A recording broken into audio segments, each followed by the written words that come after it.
आज के सेशन में हम क्या क्या करने वाले हैं, सबसे पहले आपको ये पता होना चाहिए आपने ये सेशन क्यों ज्वाइन किया है, आपकी एक्सपेक्टेशंस इस सेशन से क्या क्या है, उस सब के बारे में हम बात करेंगे।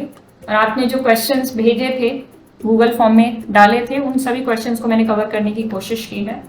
तो आज का सेशन सिर्फ जैम स्टूडेंट्स के लिए नहीं है। Jam, CSIR, net, NVHM, tipper या फिर गेट, किसी भी एग्जाम की आप प्रिपरेशन कर रहे हैं तो ये सेशन आपके लिए हेल्पफुल होने वाला है। इस सेशन में हम कवर करने वाले हैं आप प्रिपरेशन स्टार्ट कैसे कर सकते हैं अपनी, मतलब आपको किस एग्जाम की प्रिपरेशन करनी है पहले तो आपको ये सोचना होता है। उसमें आपको कितना टाइम स्पैन लगने वाला है ये सोच के चलते हैं। आप कौन सा मटेरियल आप फॉलो करेंगे, कौन सी कोचिंग या सेल्फ स्टडी, कैसे आप प्रिपरेशन करने वाले, पहले तो अपना माइंडसेट बनाते हैं। तो उसमें मैं आपकी हेल्प करूंगी ये समझने में। दूसरी चीज, आप प्रिपरेशन को मेंटेन कैसे करेंगे, मतलब प्रिपरेशन के टाइम पर आप शॉर्ट नोट्स और कुछ ऐसी टिप्स मैं आपको दूंगी जिसकी वजह से आप काफ़ी एक्सेल कर पाएंगे अपनी पढ़ाई में। और रिवीजन कैसे रखना है आपको, ये सब बातें हम करेंगे। ड्यूरिंग द एग्जाम, जिस दिन एग्जाम का दिन होता है उस दिन आप टाइम मैनेजमेंट कैसे करेंगे, पेपर को कैसे अटेम्प्ट करेंगे, MCQ, MSQ, इन सभी क्वेश्चंस को किस तरीके से अटेम्प्ट करेंगे, इन बारे में भी बात करेंगे। और उसके बाद है आफ्टर द प्रिपरेशन, यानी कि प्रिपरेशन हो गई, एग्जाम क्लियर हो गया, अब पता भी होना चाहिए कि उस एग्जाम की बेनिफिट्स क्या क्या हैं। तो यहाँ पर मैं 3 एग्जाम्स के बारे में कवर करने वाली हूँ, IIT जैम, CSIR नेट और गेट। क्या क्या स्कोप्स हैं इन एग्जाम्स के वो हम देखने वाले हैं। और लास्ट में होगा Q&A सेशन। वैसे मैं हर एक सेशन के एंड में first, second, third, fourth parts में इसको डिवाइड किया है। हर एक के एंड में आपसे पूछूंगी, आपका कोई क्वेश्चन हो तो आप अनम्यूट करके पूछ सकते हैं। सबसे पहले बात करते हैं कि प्रिपरेशन स्टार्ट कैसे करनी। तो सबसे पहले तो आपको टाइम स्पैन सोचना है कि किसी भी एग्जाम को, इस तरीके के 3 एग्जाम्स हैं, गेट है, नेट है और CSIR, गेट है, नेट है और जैम है। तो सबसे पहले आपको ये सोचना है कि कितना टाइम लगेगा मुझे इस एग्जाम को प्रिपेयर करने में। अगर आप किसी गाइडेंस के अंदर, किसी गाइड के अंदर प्रिपरेशन करते हैं या कोचिंग लेते हैं तो आपको आपका टाइम स्पैन सोच के चलना है कि 6 महीने से 8 महीने के बीच में आप अगर अच्छे से प्रिपेयर करें तो एग्जाम क्लियर कर सकते हैं। नहीं तो 1 साल भी लगता है कई बच्चों को। तो मिनिमम टू मिनिमम आपको लेके चलना है 6 मंथ्स। आप नोट्स बनाते जाएं क्योंकि इस सेशन में बहुत सी इंपॉर्टेंट बातें होने वाली और मैं नहीं चाहती आप मिस करो इन सब बातों को। तो जो जो मैं बोल रही हूँ और जो जो आपको इंपॉर्टेंट लगता जा रहा है उसको नोट करो और अपने क्वेश्चंस भी नोट कर लो ताकि आप अपने क्वेश्चंस भूल ना जाओ। तो सबसे पहले हम टाइम स्पेंड डिसाइड करेंगे। तो मान के चलते हैं ऑन एन एवरेज हम 6 महीने का टाइम सोच के चलते हैं कि 6 महीने तक मिनिमम 6 मंथ्स और ज़्यादा से ज़्यादा 1 ईयर का, 6 मंथ्स टू 1 ईयर का टाइम लेके चलेंगे कि इतने में हमें एग्जाम क्लियर करना है। हो सकता है कई बार नेट जैसे एग्जाम्स क्वालिफाई करने में ज़्यादा टाइम भी लग जाता है, बट इतना हम लेके चलेंगे, उस हिसाब से हम आगे बातें करेंगे। आप मटेरियल कौन सा फॉलो करोगे, जब आप प्रिपरेशन स्टार्ट कर रहे हो तो आपको ये पता होना चाहिए कि आप कौन सा मटेरियल फॉलो करोगे। अब अगर आप कोचिंग पे जा रहे हो तो कोचिंग वाले अपना मटेरियल देते हैं, बट अगर आप सेल्फ स्टडी कर रहे हो तो आपको पहले से ही मटेरियल डिसाइड करके चलना है। ये नहीं है कि आज से प्रिपरेशन स्टार्ट कर दी बट मुझे पता ही नहीं है कि मटेरियल क्या लेके चलना है। तो मटेरियल में मैं थोड़ी सी आपकी हेल्प कर देती हूँ।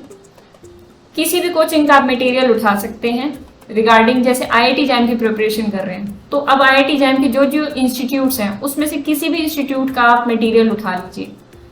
90% जो मटेरियल होता है हर एक इंस्टीट्यूट का सेम होता है। ये मत सोचना कि अलग अलग होगा कुछ ऐसा वैसा, नहीं। एक ठीक ठाक जो आपको लगे कोचिंग, उसका मटेरियल उठाओ, उसी को प्रिपेयर करना स्टार्ट कर दो। ऐसा नहीं है हम 4 तरीके के नोट्स में फंस जाएं और फिर हम कंफ्यूज होने के अलावा at the end of the day बस कंफ्यूज ही हो पाएंगे। तो मटेरियल अपना पहले से डिसाइड करके चलना है और एक ही कोचिंग का डिसाइड करना है पहले। और अगर आपके पास एक्स्ट्रा टाइम है तो फिर वो आपकी मर्जी है, कोई और मटेरियल भी फॉलो कर सकते हो। तो अब मटेरियल में 2 तरीके की चीज़ें होती हैं, नोट्स होते हैं और क्वेश्चंस होते हैं। अब नोट्स कैसे फॉलो करने हैं, मैं कहूँगी कि नोट्स आप हैंड रिटन फॉलो करो जिसके साथ साथ आप बुक्स फॉलो कर सकते हो। अब यहाँ पे कई बच्चों के दिमाग में बुक्स के रिगार्डिंग भी क्वेश्चन आएगा, उसको हम आगे कवर करेंगे कि बुक्स को कैसे फॉलो करना है या नहीं, कितना करना है। तो मटेरियल में मैंने कहा कि कोचिंग वाला मटेरियल, एक नोट्स हो गए और एक आपका क्वेश्चंस हो गए। तो उसी नोट्स में क्वेश्चन भी आपको मिल जाएंगे।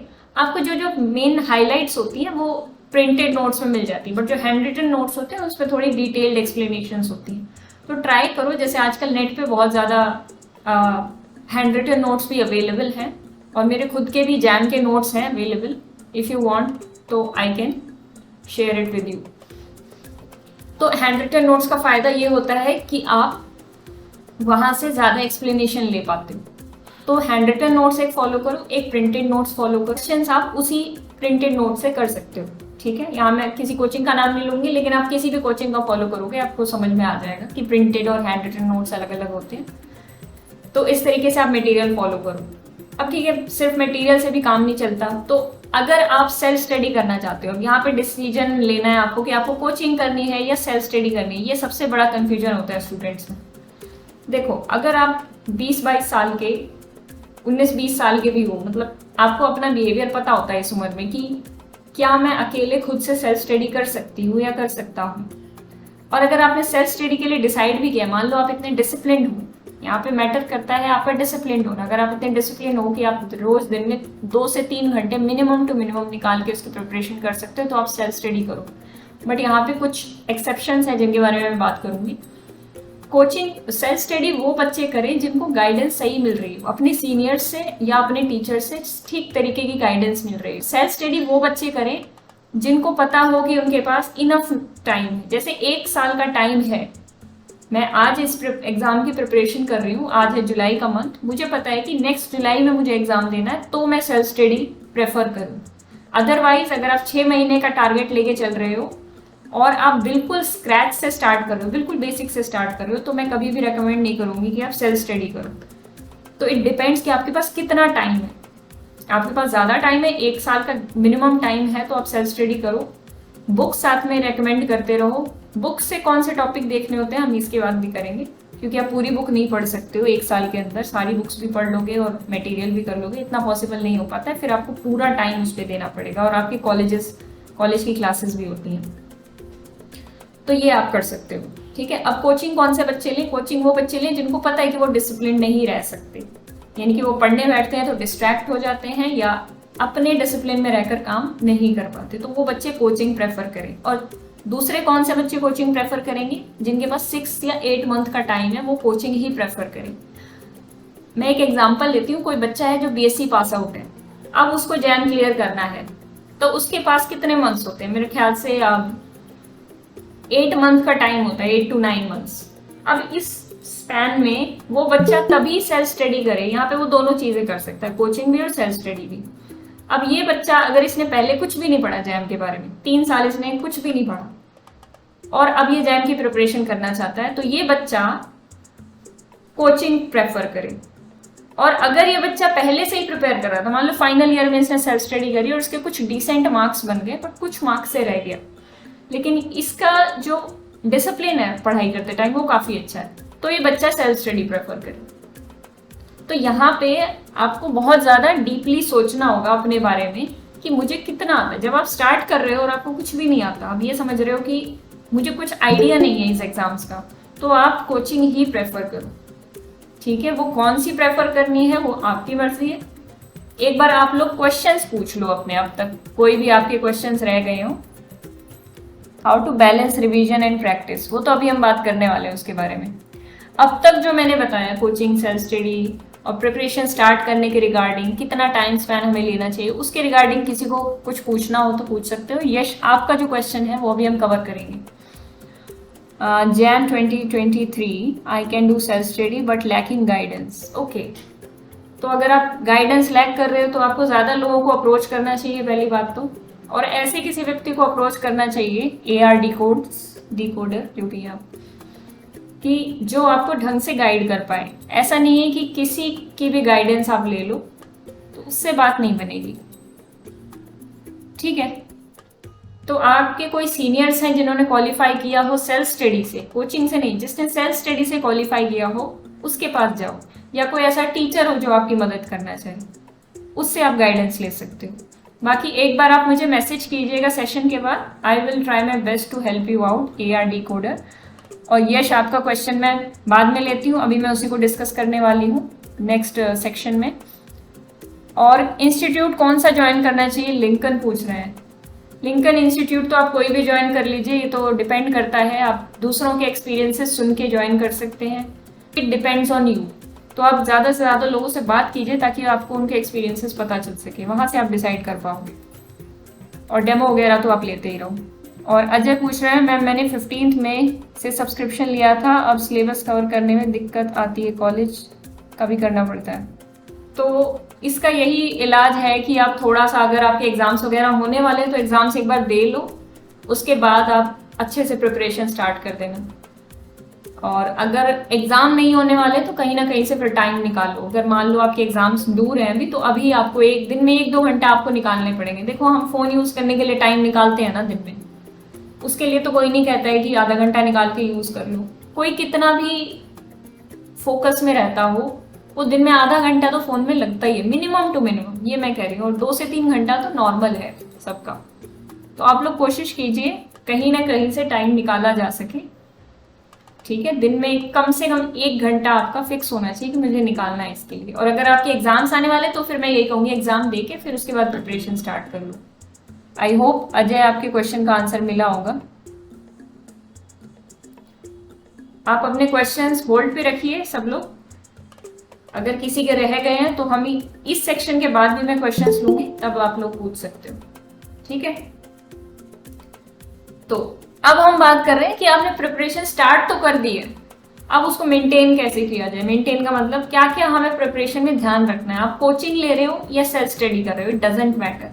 कोचिंग ले रहे हो तो कोचिंग के कुछ नोट्स होंगे, सेल्फ स्टडी कर रहे हो तो भी किसी का मटेरियल आपने लिया होगा, ये मैं मान के चलती हूँ। लेकिन एक चीज जो आपको अपने पर्सनल लेवल पे बनानी है वो है शॉर्ट नोट्स। एक सेकेंड,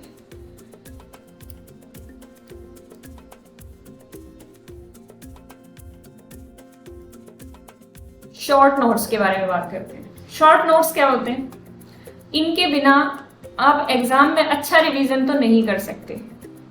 वो बात अलग है कि आप 2 साल हो गए आपको नेट की तैयारी करते करते, तो आपके दिमाग में सारे कंसेप्ट वैसे ही बैठ जाते हैं, फिर आपको शॉर्ट नोट्स की जरूरत नहीं है। लेकिन आप 6 महीने या साल भर का भी टाइम लेके चल रहे हो तो आपको रिवीजन करना बहुत इंपॉर्टेंट है एग्जाम से पहले। तो शॉर्ट नोट्स क्या करेंगे? Short notes will help you in revising. अब क्या होता है, जब हम क्लास में करते हैं कोई चीज़ तो हम थ्योरम पढ़ते हैं, उसका जनरली प्रूफ भी पढ़ लेते हैं, उसके साथ कुछ 4-5 एग्जाम्पल्स भी कर लिए, इजी हार्ड डिफिकल्ट सब कुछ कर लिया। उसमें बहुत सारी चीज़ें भर जाती हैं, लॉन्ग नोट्स जो हमारे होते हैं पूरे मतलब मोटे मोटे बन जाते हैं। अब उन्हीं लॉन्ग नोट्स में से हमें रिजल्ट्स निकालने हैं, रिजल्ट की थ्योरम की स्टेटमेंट्स निकालनी है और कुछ ऐसे एग्जाम्पल्स निकालने जो बहुत यूनिक हो। इजी एग्जाम्पल्स नहीं, बहुत यूनिक एग्जाम्पल्स, अच्छे लेवल के एग्जाम्पल्स और अच्छे लेवल के रिजल्ट्स निकाल के हमें शॉर्ट नोट्स में डालने होंगे। नाम से ही पता चल रहा है शॉर्ट में बनाने हैं, ऐसा नहीं बहुत लंबे नोट्स बनाने हैं, शॉर्ट में बनाने हैं। तो शॉर्ट का मतलब यही है कि उसमें आप रिजल्ट्स लिखेंगे, सिर्फ उसके प्रूफ नहीं लिखेंगे, एग्जाम्पल्स लिखेंगे, उनको सॉल्व करने के लिए हिंट डालेंगे, प्रूफ नहीं डालेंगे। तो शॉर्ट नोट्स आपके छोटे से छोटे जितने बनेंगे उतना आपको ईजी हो जाएगा उस सब्जेक्ट को एग्जाम टाइम पे प्रिपेयर करना। मान लो एग्जाम से 20 दिन पहले आप इनको रिवाइज करते हो तो आपको पूरा सब्जेक्ट रिवाइज हो जाएगा, क्योंकि एक्सप्लेनेशन तो हम क्लासेस में देख ही चुके थे। अब हमें सिर्फ रिजल्ट्स का रिविजन करना है, क्योंकि एग्जाम में क्या होता है, सिर्फ और सिर्फ उन रिजल्ट्स की एप्लीकेशन होती है। तो शॉर्ट नोट्स हमें वो रिजल्ट्स रिमाइंड कराएंगे दिमाग में कि अच्छा ये रिजल्ट भी होता है, अच्छा ये एग्जाम्पल में ये रिजल्ट लगाता है, उसके थोड़े थोड़े हिंट्स आप डाल सकते हो। कोशिश करना छोटे से छोटे ये शॉर्ट नोट्स बने। कब बनाने हैं शॉर्ट नोट्स? अब शॉर्ट नोट्स आप वीकली भी बना सकते हो, बट मैं रेकमेंड करूंगी कि आप डेली के डेली बनाओ। मैं रेकमेंड करूंगी कि आप डेली 15 मिनट देके, बस 15 मिनट, इससे ज्यादा नहीं। आपकी क्लास में जो हुआ है या आप सेल्फ स्टडी कर रहे हो तो आज के पूरे दिन में आपने जो सीखा उसको शॉर्ट नोट्स में उतार दो पूरी तरीके से। ये रिजल्ट, ये रिजल्ट, ये रिजल्ट, उस रिजल्ट की एक्सप्लेनेशन आपके ओरिजिनल नोट्स में है, क्या चाहे वो आपके ओरिजिनल नोट्स हैं आपके लिखे हुए या किसी टीचर के लिखे हुए या किसी स्टूडेंट के लिखे हुए, लेकिन उसकी एक्सप्लेनेशन वहां पर है। शॉर्ट में आपको सब कुछ शॉर्ट में लिखना है। ये आपके पर्सनल होने चाहिए, तभी आपको इनको पढ़ने में मजा आएगा। किसी और के शॉर्ट नोट्स पढ़ने में आपको मजा नहीं आता है। तो आप आज ही से बनाना शुरू कर दीजिए अगर आप प्रिपेयर कर रहे हैं। अगर आप वीकली बनाते हैं तो आपको 2 से 3 घंटा देने पड़ सकते हैं। मान लो आप संडे को बनाते हैं, संडे को लेके शॉर्ट नोट्स बनाते हैं तो आपको टाइम देना पड़ सकता है ज्यादा, ठीक है। हार्ड क्वेश्चन नोटबुक क्या है, एक और नोटबुक बनानी है। तो शॉर्ट नोट वाली सब्जेक्ट वाइज नोटबुक बनानी है, एक और बनानी है हार्ड क्वेश्चंस वाली। ऐसी नोटबुक जिसमें वो क्वेश्चंस आप लिखोगे जो आपसे नहीं हुए बट किसी आपके फ्रेंड ने आपको बताए, आपके किसी टीचर ने आपको बताए। ठीक है, इस नोटबुक में वो क्वेश्चन लिखने हैं जो आपसे नहीं हुए, किसी और ने आपको दूसरी अप्रोच बताई, या ऐसे क्वेश्चन लिखने जिनके जो आपको बहुत अच्छे लगे और आपके दिमाग में भी आ गए, आपको बहुत अच्छे लगे, उसमें 4-5 तरीके से अलग अलग चीजें अप्लाई की जा रही थी, तो आपको बहुत अच्छा लगा वो क्वेश्चन, तो उसको नोटबुक में लिखकर उसकी एक्सप्लेनेशन लिखनी है। ठीक है, ये भी आपका बिल्कुल पर्सनल होना चाहिए। अब इस नोटबुक में एक और काम करना है, ये सब चीजें नोट करते रहो। इस नोटबुक में एक और काम क्या करना है आपको, जो आप फॉर एग्जाम्पल रियल में आप ऐसे फंक्शन देखते हो, find a function which is continuous on the real line, या आई वुड से कि जिसका ग्राफ में तो ब्रेक्स हो बट वो कॉन्टिन्यूअस हो। मतलब कुछ ऐसे क्वेश्चंस हो सकते हैं, find a function who has breaks in its graph and is continuous. तो ऐसे एग्जांपल्स आपके दिमाग में उमड़ने चाहिए। प्योर जब आप पढ़ रहे हो रियल और लीनियर, उसमें क्या होता है, आपको एग्जाम्पल्स आने चाहिए दिमाग में। ज्यादा से ज्यादा जितने एग्जाम्पल्स आपके दिमाग में होंगे उतना वो सब्जेक्ट इजी बन जाएगा। फॉर एग्जाम्पल, आप कोई भी क्वेश्चन अप्रोच करो, कोई भी दुनिया का क्वेश्चन, मैं ये कहती हूँ कि वो क्वेश्चन एग्जाम्पल की हेल्प से बहुत इजीली आप समझ सकते हो। ऐसा क्वेश्चन आप पढ़ते होगे जिसकी स्टेटमेंट भी आपको समझ में नहीं आती होगी, लेकिन जब आप उस क्वेश्चन को पढ़ते हो तो आप उसमें पूछी जाने वाली कंडीशंस, कोई भी कंडीशन उसमें पूछी हुई है, उस कंडीशन के हिसाब से एग्जाम्पल लेकर आओ और फिर उस एग्जाम्पल को देखकर वो 4 ऑप्शंस जो हमें दिए गए हैं वो जज करो। वो एग्जाम्पल उन 4 ऑप्शंस में से किस किस को सेटिस्फाई कर रहा है वो देखना है, और किस किस को नहीं कर रहा है सेटिस्फाई वो देखना है। जिस जिसको सेटिस्फाई नहीं करेगा उनको हम कट कर देंगे, क्योंकि इस एग्जाम्पल के अकॉर्डिंग ये, खैर ये बहुत बड़ा टॉपिक है, इसके लिए मैं एक अलग सेशन रख दूंगी अगर आप लोग रिक्वेस्ट करेंगे तो, कि क्वेश्चंस को सॉल्व कैसे करना होता है, अप्रोच कैसे करना होता है। और आजकल मैं यूट्यूब पे भी इसके रिगार्डिंग वीडियोस डाल रही हूँ कि बच्चों को कंफ्यूजन रहता है कि हम क्वेश्चंस को शुरुआत कैसे करें, अप्रोच कैसे करें, तो वो बहुत जरूरी है। तो इस तरीके की टिप्स मैं यूट्यूब पे डालती रहती हूँ। अगर आप बोलेंगे तो एक लाइव सेशन भी हम रख लेंगे नेक्स्ट वीक। क्वेश्चंस में which of the following statements are true, which of the following statements are not true, always true, हर एक चीज ना एग्जाम्पल की हेल्प से बहुत ज्यादा सिंप्लीफाई की जा सकती है। बहुत ही रेयर ऐसे क्वेश्चंस होंगे जो एग्जाम्पल की हेल्प से नहीं होंगे। फॉर एग्जाम्पल सीरीज का सम आपको निकालने को बोल दिया जाए, अब वो एग्जाम्पल की हेल्प से नहीं होता है, बट उसमें भी कहीं ना कहीं कुछ ना कुछ आइडिया लिया जा सकता है। तो जब आप एग्जाम्पल से चीजों को समझने लग जाओगे, क्योंकि बचपन से लेकर आज तक हम एग्जाम्पल से ही चीजों को समझ रहे हैं, और अब जब आप जैम, नेट या गेट के क्वेश्चंस करते हो, एग्जाम्पल से चीजों को समझोगे तो आपके लिए समझना इजी हो जाएगा। मैं ये नहीं कह रही हूँ क्वेश्चन सारे हो जाएंगे, मैं ये कह रही हूँ कि क्वेश्चन एक तो 40 to 50% आपको सॉल्व हो जाएगा, लेकिन उसके बाद जो क्वेश्चन का जो सेंस है वो निकाल के लाना काफी आसान हो जाएगा आपके लिए। ठीक है, तो इस बारे में हम बात कर सकते हैं, we can have a different session, क्योंकि अभी मैं वर्बली आपको समझाऊंगी तो इतना समझ में नहीं आएगा, मुझे कुछ एग्जांपल्स शो करके आपको समझाना पड़ेगा। तो ये हार्ड क्वेश्चन नोटबुक में हमने 2 चीजें करी। क्या चीजें करी? सबसे पहली चीज, वो क्वेश्चंस लिखे जो हमसे सॉल्व नहीं हुए थे, हमारे टीचर या हमारे क्लासमेट ने सॉल्व किए थे और बहुत ही अच्छी अप्रोच से किए थे। और दूसरी चीज, वो क्वेश्चन जो हमसे सॉल्व हो गए थे लेकिन वो क्वेश्चन में काफी बहुत ही ज्यादा इंटरेस्टिंग सा कोई ऐसा चीज निकल के आई थी जो काफी अलग तरीके से की गई थी, तो कुछ इंटरेस्टिंग या कुछ एक्स्ट्रा आपको सीखने को मिला, तो उस तरीके का क्वेश्चन आप इसमें लिखोगे। तीसरी चीज इसमें क्या लिखेंगे आप? Examples.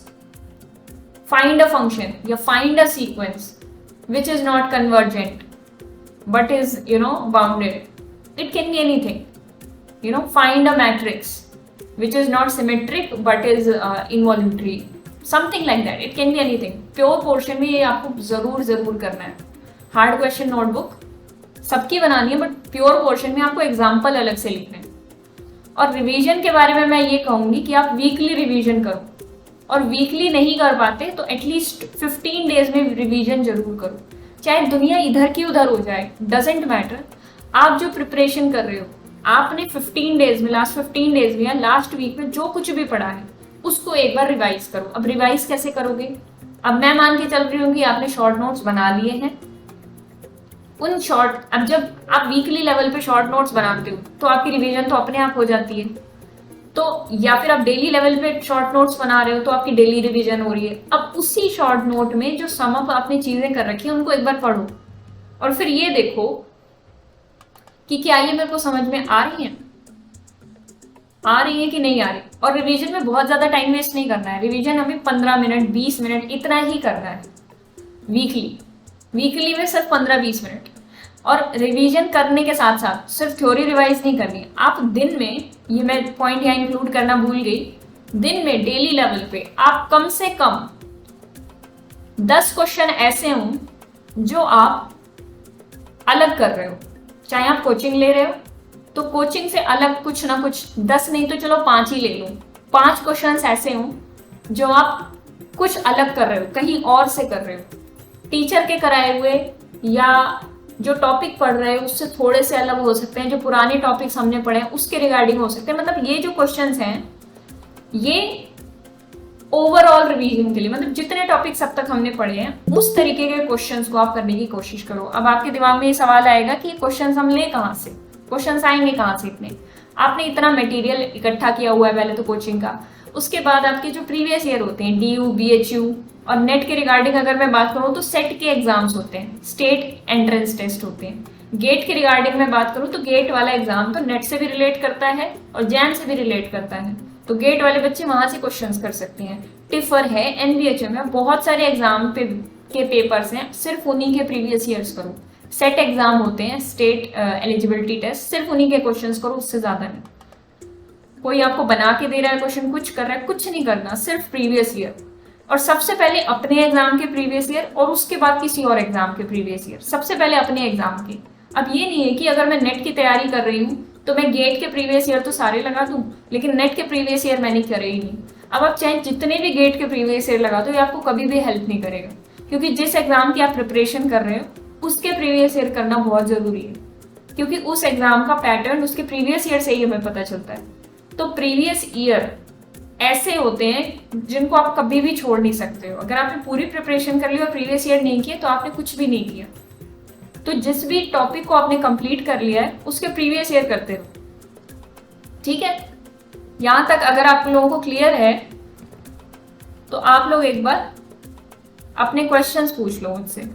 Sakshi is asking ma'am का शायद इस ईयर रैंक है, वो इस बारे में बात हो रही है यहाँ चैट में। पर्सनल क्वेश्चन है वो आप बाद में पूछिएगा, आप अपने क्वेश्चन पहले पूछिए। क्वेश्चन सॉल्व होंगे AR आदित्य, आपके क्वेश्चन सॉल्व होंगे। एक्चुअली क्या है, आपको प्रैक्टिस करनी पड़ेगी, आपको अप्रोच सीखनी पड़ेगी। पहले मेरे भी नहीं होते थे, जब आप शुरुआत करते हो प्रिपरेशन की तब आपके क्वेश्चन नहीं सॉल्व होते, ये फैक्ट है। और कुछ होते हैं भाई ऐसे प्रोडिजीज। देखो मैं तो एक एवरेज स्टूडेंट हूँ, अगर मैं बताऊँ अपनी, मतलब एवरेज मतलब अबव एवरेज, इससे ज्यादा नहीं। तो मैं एक्सेप्ट करती हूँ इस फैक्ट को। आप भी जानो अपने बारे में कि आप कैसे स्टूडेंट हो। तो भाई कुछ प्रोडिजीज होते हैं जो 4 महीने में भी प्रिपेयर कर लेते हैं, मैं उनकी बात नहीं कर रही हूँ इसमें। आप लोग चलिए मैं, हाँ ठीक है, अभी आपके क्वेश्चंस भी लेती हूँ आगना, जिसने भी पूछा है। तो आप लोग क्या करो कि प्रैक्टिस करो ज्यादा से ज्यादा, और जो भी आपकी टेक्निक्स हैं ये मैं यूट्यूब चैनल पे अपने डालती रहती हूँ कि उन किस टेक्निक से आप क्वेश्चन सॉल्व करोगे, कैसे अप्रोच करोगे क्वेश्चन।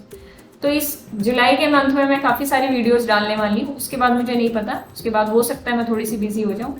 तो आप लोग अगर चैनल देखोगे तो मुझे लगता है ऐसा कंटेंट कोई भी नहीं बना रहा है अभी, कोई ये नहीं बता रहा है कि क्वेश्चंस को कैसे सॉल्व करना है, सॉल्यूशन तो सब लोग बता रहे हैं।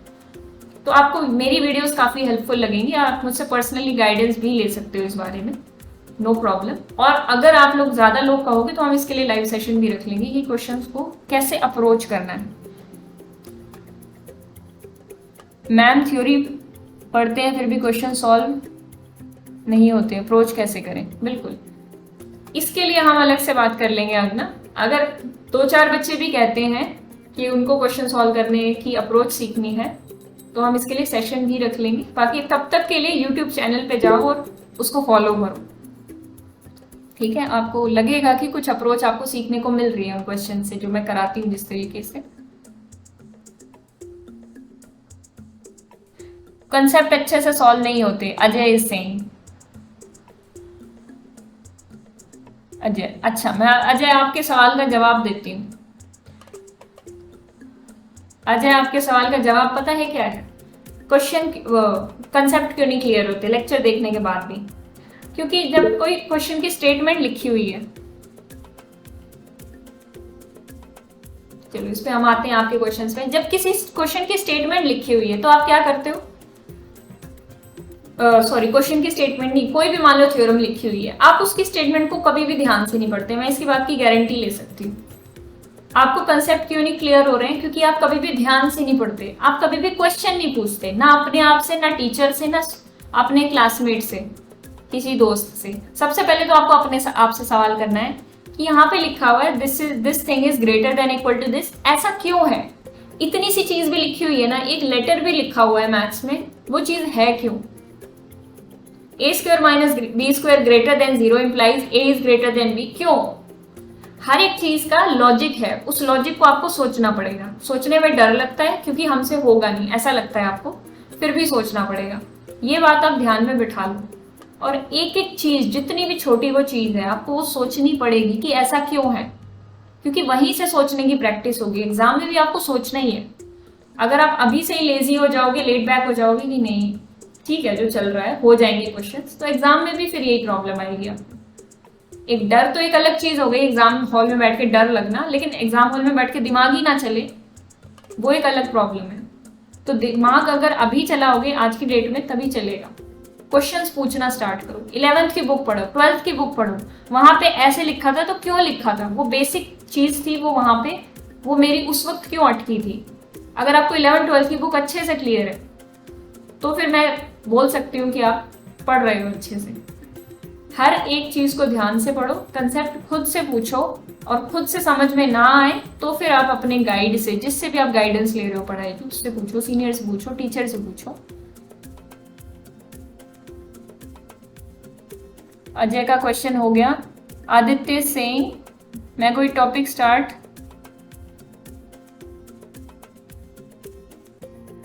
कौन सा टॉपिक स्टार्ट करूं? आप लोग बोल सकते हो, मुझे लगता है मेरा स्पीकर ठीक हो गया है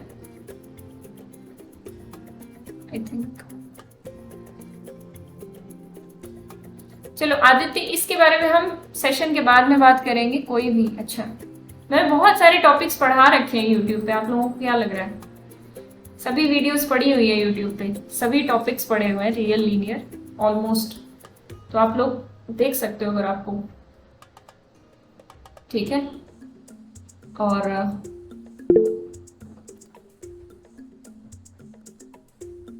अच्छा, आज पहली बार, ओके ओके, आपको YouTube चैनल का लिंक मैं अभी भेज दूंगी और इस सेशन की रिकॉर्डिंग भी आपसे शेयर कर दूंगी, और बाकी सब कुछ बहुत सारा कंटेंट पड़ा हुआ है YouTube पे, आप लोग जाके देख सकते हो। इसके अंदर एक और चीज बतानी है मुझे, असाइनमेंट प्रिपरेशन।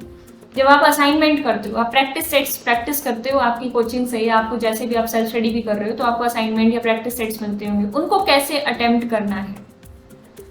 अगर आप चाहते हो कि आपको एग्जाम हॉल में डर ना लगे तो इस बात को गांठ मार लो, मेरी आज जो मैं बात बोलने वाली हूँ, इस तरीके से ही आगे से प्रैक्टिस सेट और असाइनमेंट्स करना बहुत ज्यादा हेल्प होगी। अब नहीं मानोगे तो आपकी मर्जी है। देखो, जब कोई भी असाइनमेंट कर रहे हो, मान लो उस असाइनमेंट के अंदर 30 क्वेश्चंस हैं, 30 क्वेश्चंस हैं, और हर एक क्वेश्चन को हमें कितना टाइम देना होता है, नेट के हिसाब से, गेट के हिसाब से और जैम के हिसाब से, वो हर एक क्वेश्चन को 3 मिनट अलॉट करते हैं। तो हमें भी इस असाइनमेंट के अंदर इस असाइनमेंट को एक पेपर समझ के करना है और हर क्वेश्चन को 3 मिनट अलॉट करने हैं, और मैं कहूंगी कि इससे भी कम करो, बाकी आपकी मर्जी है। 30 क्वेश्चंस हैं तो 3 मिनट अलॉट करेंगे तो 90 मिनट्स अप्रॉक्स आप दोगे, 85 to 90 मिनट्स आप उसमें अलॉट करोगे। अब इन क्वेश्चंस को ऐसे करना है, साथ में टाइमर या क्लॉक लगाकर 90 मिनट्स कॉन्टिन्यूसली आपको उन क्वेश्चंस को टेस्ट की तरह अटेम्प्ट करना है, पेपर की तरह अटेम्प्ट करना है। इन क्वेश्चंस को आपको टेस्ट और पेपर की तरह अटेम्प्ट करना है, और हो सकता है आपके 30 में से 20 क्वेश्चंस ही हो पाए at the end of 90 minutes, that's fine, that's okay. अब उसके बाद आपको क्या करना है, अपने आप को मार्किंग देनी है। एक एक बात यहाँ पे नोट करो, उसके बाद टेस्ट खत्म होने के बाद, असाइनमेंट खत्म होने के बाद अपने आप को मार्किंग देनी है और देखना है कि मेरे कितने मार्क्स हैं। आप जो जैम का या जो नेट का या जो गेट का पैटर्न होता है उसके अकॉर्डिंग आप कर सकते हो। जैसे जैम में MCQ MSQ नेट आते हैं, अब गेट में भी MCQ MSQ नेट आते हैं, और नेट में आपके दो ही टाइप के क्वेश्चंस आते हैं, सिंगल करेक्ट और मल्टीपल करेक्ट। तो उस तरीके से आप मार्किंग रख सकते हो वहाँ पे, जैसे आपके एग्जाम में मार्किंग होती है उसके बाद मार्किंग देना और देखना आपकी परसेंटेज कितनी बनी। अब असाइनमेंट कंप्लीट तो नहीं हुआ, आपने तो 20 या 25 क्वेश्चन ही किए। अब एक एक क्वेश्चन को पकड़ के लगभग 1 घंटा और दोगे आप, आधे से 1 घंटा एक एक क्वेश्चन को पकड़ के। अब जो हो गए थे वो तो अच्छी बात है, जो सही थे, जो क्वेश्चन अब गलत थे या अटेम्प्ट नहीं हो पाए उन क्वेश्चंस को पकड़ के आपको उनको डिटेल में समझना है। अब ज्यादा टाइम देना है उन क्वेश्चंस में। पहले टेस्ट की तरह अटेम्प्ट कर रहे थे, अब उन क्वेश्चंस को निचोड़ लेना है, उनका सब कुछ निकाल लेना है, एकदम डिटेल में घुस के उनकी पूरा एनालिसिस करना है। ठीक है, यहाँ पे अगर आप जो क्वेश्चन आपसे सॉल्व हो गए तो उनका एनालिसिस करोगे तो भी आपको बहुत हेल्पफुल होगा। तो हर एक क्वेश्चन का एनालिसिस करो, बट उन क्वेश्चंस का तो जरूर करो जो आपसे सॉल्व नहीं हुए थे। अब देखना होंगे, बहुत सारे क्वेश्चंस होंगे, क्योंकि वो टाइम बाउंड कर लिया था अपने आप को आपने, इसलिए वो क्वेश्चन सॉल्व नहीं हुए। दूसरी बात क्या होती है, जब आप असाइनमेंट सॉल्व करते हो ना, एक बार जब असाइनमेंट सॉल्व करते हो तो वो कभी सॉल्व नहीं होती, और आप लोग कहते हो कि एक बार सॉल्व कर लिया, नहीं हो रहे अब दोबारा नहीं करेंगे। ऐसा नहीं होता। आपने एक बार किया, थोड़ी देर बाद, अब चाहिए एक्टिविटी आप थोड़ी देर बाद करो, चलेगा, बिल्कुल चलेगा। 2 घंटे बाद असेस कर लो अपने आप को, डजेंट मैटर। 2 घंटे बाद आए, अब वो क्वेश्चन शुरुआत से शुरू करोगे ना, अब वो क्वेश्चन ज्यादा निकलेंगे, परसेंटेज बढ़ जाएगा। जब आप रिलैक्स होकर इन क्वेश्चंस को देखोगे, जो बच्चे कह रहे हैं हमसे क्वेश्चन नहीं निकलते, वो दोबारा तिबारा ट्राई करेंगे ना, तो बहुत सारे क्वेश्चंस ऐसे हैं जो निकल जाएंगे। ये ट्रिक मैंने अप्लाई करी है, और मैं जब पढ़ती थी तो मैं इसी तरीके से करती थी। तो जब सेकंड थर्ड टाइम आप करते हो तो वो क्वेश्चंस आपसे हो जाते हैं, क्योंकि वो आप क्वेश्चंस आपके सबकॉन्शियस में फीड हो जाते हैं, और फिर आपका दिमाग उनके सॉल्यूशन पीछे पीछे निकाल रहा होता है। कॉन्शियस माइंड तो नहीं, बट सबकॉन्शियस कहीं ना कहीं वो सोच रहा होता है उसको, तो आपसे वो क्वेश्चंस हो जाते हैं। ठीक है, अब ड्यूरिंग द एग्जाम क्या क्या प्रॉब्लम्स आती हैं, सारे बच्चे ना यही फंसते हैं, क्योंकि तैयारी तो सब कर लेते हैं लेकिन एग्जाम में कोई परफॉर्म नहीं कर पाता। बहुत ही लेस परसेंटेज ऑफ स्टूडेंट्स कर पाते हैं एग्जाम में परफॉर्म। क्यों?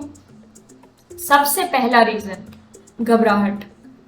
एग्जाम हॉल में जाते ही, टाइम बाउंडनेस को देखते ही और उसको फर्स्ट एंड लास्ट चांस समझते ही दिमाग में आता है कि फर्स्ट चांस है, लास्ट चांस है, इसमें करना है, मतलब इसके बाद कोई चांस नहीं मिलेगा। इस तरीके का दिमाग में आता है कि 6 महीने बाद मिलेगा या 1 साल बाद मिलेगा दूसरा चांस।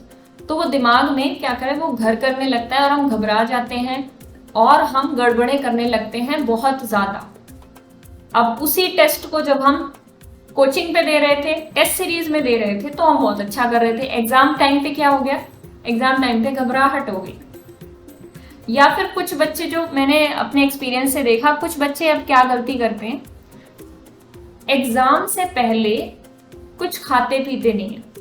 कुछ बच्चे ऐसा करते हैं, एग्जाम से पहले अपनी नींद पूरी नहीं करते हैं, एग्जाम से पहले अपनी सेहत की बजाय पढ़ने पर ज्यादा ध्यान देते हैं। उन बच्चों के साथ भी ऐसा होता है, और इसका मेरे पास लाइव एग्जाम्पल है। ठीक है, एक बच्चे ने मुझसे शेयर किया था, इस वजह से उसको ये प्रॉब्लम्स आई। तो सिर्फ एग्जाम का मतलब पढ़ना नहीं है। मैं हमेशा बोलती हूँ एग्जाम का मतलब आपकी ओवरऑल हेल्थ है। जब आप खुश रहोगे, मेंटेन रहोगे, तभी आप एग्जाम को अच्छे से कर पाओगे। ऐसा कुछ नहीं है कि आप अपना पूरा सब कुछ झोंक दोगे, सोओगे नहीं, खाओगे नहीं तो आपका एग्जाम बहुत अच्छा हो जाएगा। नहीं, ऐसा नहीं होगा। हाँ, फोन नहीं उठाओगे, डिस्ट्रैक्ट नहीं होगे, सोशल मीडिया यूज नहीं करोगे, हद से ज्यादा लिमिट में यूज करोगे, तो आपका एग्जाम अच्छे होने के चांसेस हैं। लेकिन आपका खाना पीना, एक्सरसाइज, मेडिटेशन वगैरह जो कुछ भी है, ये चीजें छोड़ दोगे तो फिर आपके ऊपर बुरा इफेक्ट ही पड़ने वाला है। तो सबसे बेसिक बात तो ये। दूसरी बात है टाइम मैनेजमेंट कैसे करें एग्जाम में। टाइम मैनेजमेंट पे बड़ा इंपॉर्टेंट चीज मैं आपको बताने वाली हूँ, इस चीज को जरूर नोट कर लेना। एग्जाम के अंदर जब हम क्वेश्चन पेपर शुरू करते हैं, मान लो 60 क्वेश्चंस का पेपर है और 180 मिनट्स है हमारे पास। 60 क्वेश्चंस में 180 मिनट्स, 3 मिनट पर क्वेश्चन होगा। अब कोई भी पेपर होता है वो 2 या 3 सेक्शंस में डिवाइड होता है। अब आपको पहले से सोच के चलना है कि मुझे इस सेक्शन को कितना टाइम देना है।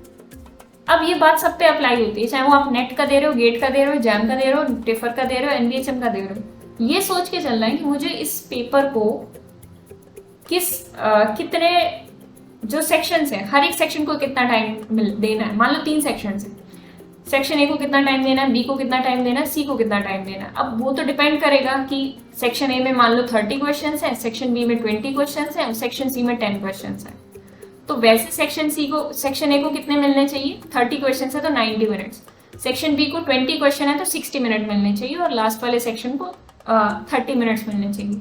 बट ऐसे नहीं करना, हमें क्या करना है, इस क्वेश्चन पेपर को 2 अटेम्प्ट्स में करना है। 2 अटेम्प्ट मतलब एक बार यहां से पेपर स्टार्ट किया, पूरा पेपर देख लिया, अब हमारे पास टाइम बचना चाहिए मिनिमम 30 to 40 मिनट्स का, ताकि हम पेपर पे दोबारा वापस आए और जो क्वेश्चंस हमसे छूटे थे और लग रहे थे कि हमसे हो पाएंगे, जो हमने मार्क फॉर रिव्यू किए थे, उनको हम दोबारा करें।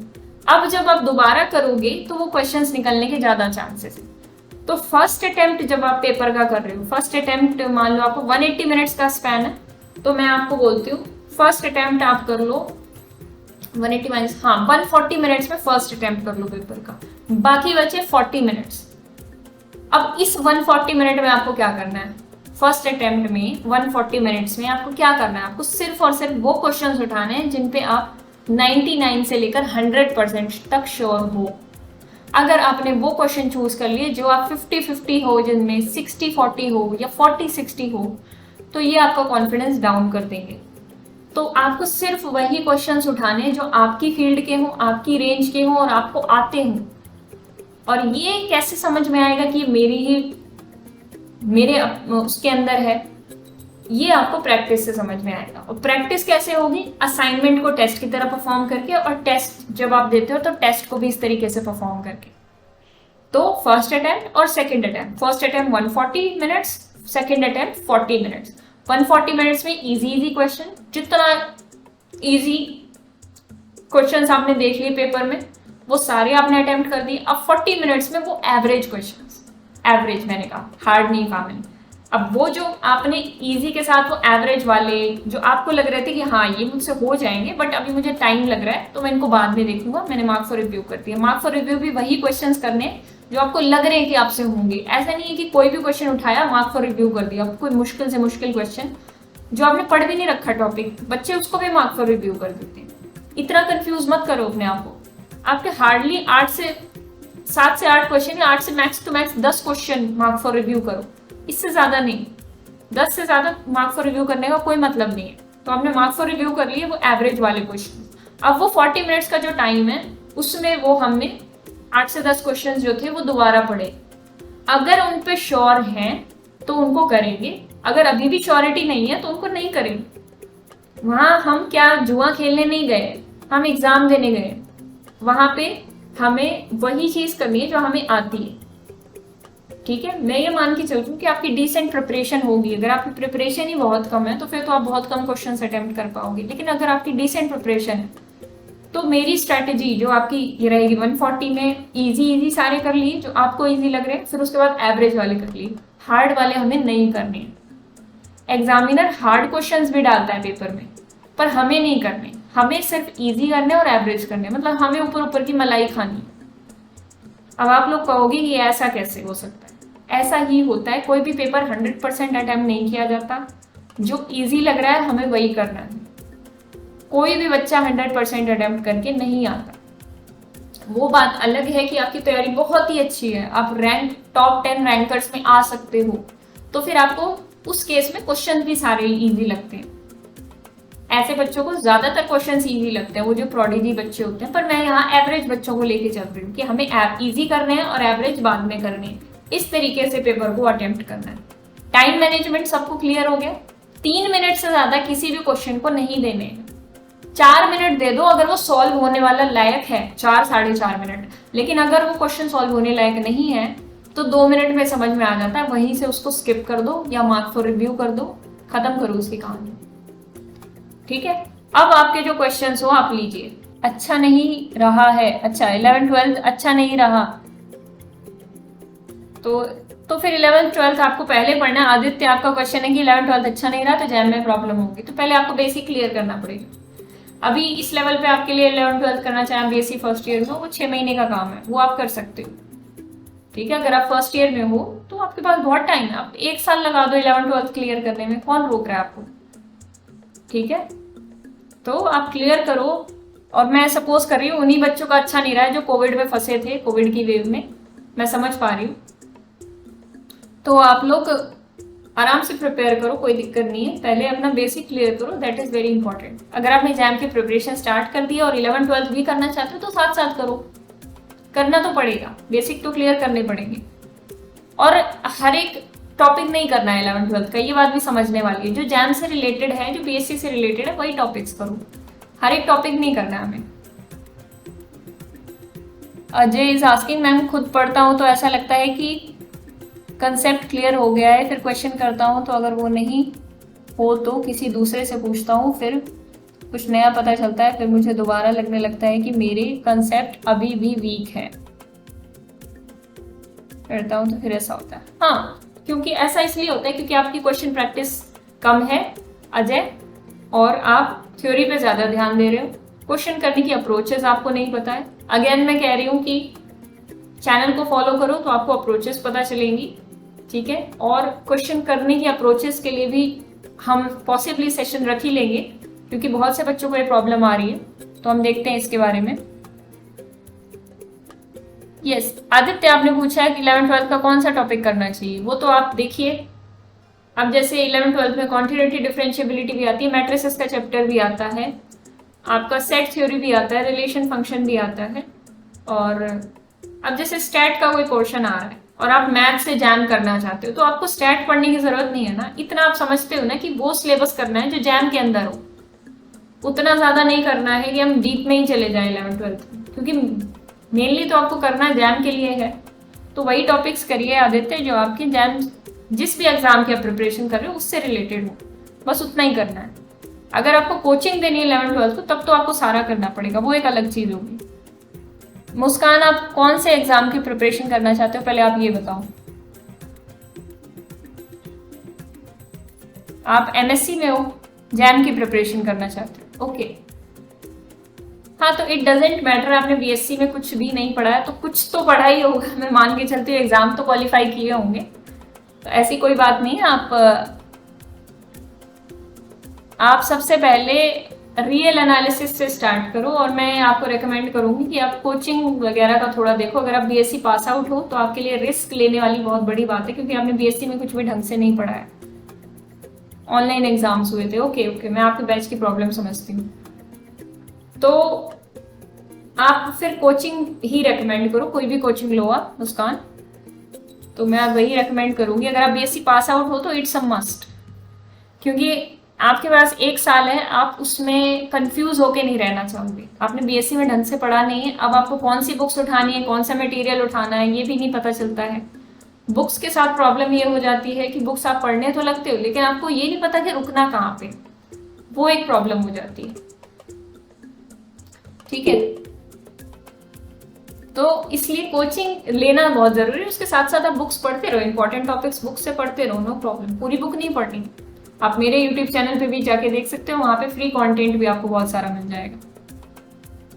हाँ, इसके बारे में बाद में बात करते हैं आदित्य, जैम का हमारा बैच चल रहा है, तो if you want to join you are welcome, आप डेमो वगैरह लेके देख सकते हो। ठीक है, चैनल का लिंक तो आपसे शेयर कर ही दिया गया है हमारी टीम के द्वारा। और किसी का आई थिंक कोई क्वेश्चन नहीं है, फिर मैं लास्ट में आती हूँ इसको। ओके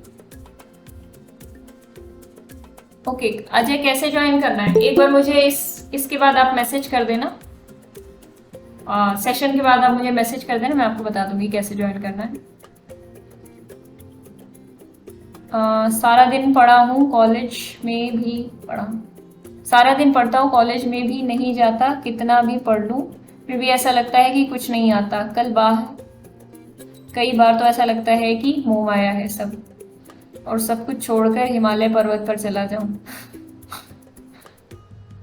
पढ़कर भी कॉन्फिडेंस डाउन हो जाता है। अच्छा, कहीं ना कहीं तो प्रॉब्लम है। देखो, पढ़ तो सब रहे हैं और कुछ लोग बहुत अच्छा भी कर रहे हैं, तो क्या नाम है आपका, आदित्य? हाँ, अजय, अजय पढ़ तो सब रहे हैं ना, ऐसा मत सोचिए कि आपके साथ ही भगवान कुछ बुरा कर रहा है या ऐसा कुछ नहीं है। सेंटी मत होइए कि हिमालय पर्वत पे चले जाएंगे। आप ये देखने की कोशिश करो कि गलती कहाँ है, गलती कहाँ कर रही। या तो एग्जाम को आपके लिए नहीं बनाया, या कॉम्पिटिटिव एग्जाम्स ही आपके लिए नहीं बने। आपकी अपनी क्वालिटी को पहचानने की कोशिश करो। कई बार आप नहीं बने होते कॉम्पिटिटिव एग्जाम्स के लिए। अब मैं ये नहीं बोल दूंगी कि मैं कोचिंग चला रही हूँ तो मैं ये कहूँगी आप नहीं आप करो तो आपसे हो जाएगा, मैं ये नहीं कहूँगी। कई बार ये होता है कि हम कॉम्पिटिटिव एग्जाम्स के लिए नहीं बने होते, ये बात थोड़ा सा फैक्ट है, ठीक है। लेकिन फिर भी आपको ये देखना होगा पहले कि हमारी गलती कहाँ पर है, उस गलती को सुधारो। और फिर भी कुछ नहीं होता है तो कहीं ना कहीं से पहले तो गाइडेंस लो, थोड़ा गाइडेंस लो। फिर भी बहुत मेहनत करने के बाद भी नहीं हो पाता, फिर कुछ और डिसाइड करो, ठीक है। हिमालय पर्वत पे जाने के अलावा भी बहुत सारे ऑप्शंस हैं लाइफ में। आप छोटा मोटा कोई काम कर सकते हो, अपना बिजनेस खोलो, आप पढ़ा सकते हो, आप टीच कर सकते हो अगर आपकी टीचिंग स्किल्स अच्छी हैं तो बहुत से ऑप्शंस होते हैं। पर्वत पे क्यों जाना है, मतलब सिंपल सी बात है, एक पर्टिकुलर एज के बाद जाना, अभी क्यों जाने की जरूरत है। तो हम बात करते हैं टाइम मैनेजमेंट की, हमने बात कर ली है, और पेपर कैसे अटेम्प्ट करना है उसकी बात कर ली है। अब हम बात करेंगे MCQ वर्सेस MSQ की।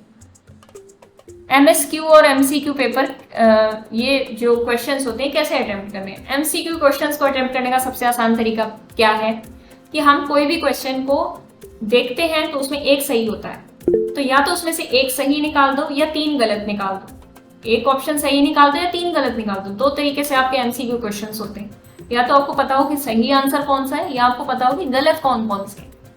MSQ क्वेश्चन में आपको क्या करना होता है, ये CSIR नेट के किसी बच्चे ने पूछा था, और आपके जैम के एग्जाम में भी ये आता है, और आपके गेट के एग्जाम में भी MSQ आते हैं। मल्टीपल सिलेक्ट क्वेश्चन जिसमें कोई भी पार्शियल मार्किंग नहीं होती, कि अगर आपके 3 ऑप्शन सही हैं 4 में से और आपने 2 लगा दिए तो आपको कोई पार्शियल मार्किंग नहीं मिलती किसी भी एग्जाम में, चाहे वो जैम हो, चाहे वो गेट हो, चाहे वो नेट हो।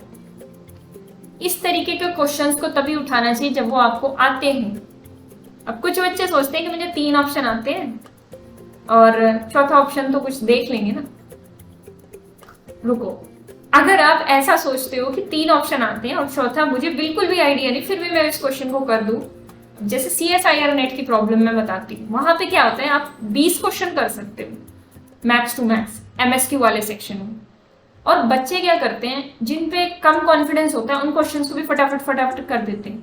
उसके बाद क्या होता है, उनकी लिमिट पूरी हो जाती है 20 क्वेश्चंस की, और फिर उनको वो वाले क्वेश्चंस पीछे जाकर डिलीट करने पड़ते हैं, और आगे उन्हें दिखते हैं अरे ये वाले क्वेश्चंस तो मुझे आते थे, वो मैंने पीछे अंडर कॉन्फिडेंस वाले क्वेश्चंस कर दिए, अब आगे जो मुझे आते थे वो मेरे नहीं हो पाएंगे, तो पीछे जाके डिलीट करेंगे, तब जाके वो 20 लिमिट होती है ना, क्योंकि कंप्यूटर सेट कर देता है 20 से ज्यादा आप अटेम्प्ट नहीं कर सकते, तो अब वो पीछे जाके डिलीट कर रहे हैं, फिर आगे आते हैं, इसमें बहुत ज्यादा टाइम वेस्ट हो जाता है और आउटपुट नहीं निकलता। 20 में से 6 क्वेश्चन ठीक हो रहे हैं, 7 क्वेश्चन ठीक हो रहे हैं, ये 6-7 क्वेश्चन ठीक होने से किसी की रैंक नहीं बनती, नेट क्लियर होना बहुत मुश्किल हो जाता है। आपके 10 से 11 या 12 क्वेश्चन ठीक होने चाहिए ऑन एन एवरेज, और 14-15 हो जाए तो कहने ही क्या है नेट के एग्जाम में। तो सेम प्रॉब्लम आपको जैम में भी आ सकती है, बस वहां पे लिमिट नहीं है, लेकिन फिर भी आपको MSQ में वही क्वेश्चन अटेम्प्ट करने जिन पर आपका कॉन्फिडेंस है, ठीक है। आपको स्टेटमेंट तो समझ में आ गई, लेकिन ऑप्शंस में डाउट है तो उसको छोड़ दो उस क्वेश्चन को, क्योंकि टाइम आपका एक एसेट है एग्जाम में। अब उस टाइम को अगर आप वेस्ट करोगे ऐसे क्वेश्चन में जो आपको नहीं आते, तो आप अपने मार्क्स को कटवा रहे हो। 1 मिनट जाना मतलब 1 मिनट वेस्ट में गया, मतलब कुछ ना कुछ हमें मार्क्स भी देने पड़ेंगे उसके बदले में, क्योंकि उस 1 मिनट में हम कोई और क्वेश्चन कर सकते थे। इस बात का आपको ध्यान रखना है। आई होप ये क्लियर होगा। अभी हम स्कोप्स के बारे में बात करेंगे। जैम एग्जाम के बाद क्या क्या आपके स्कोप्स हैं, उससे पहले किसी को कुछ पूछना हो, जैम, नेट और गेट के बाद आपके पास क्या क्या स्कोप्स हैं, हम सबके बारे में बात करेंगे।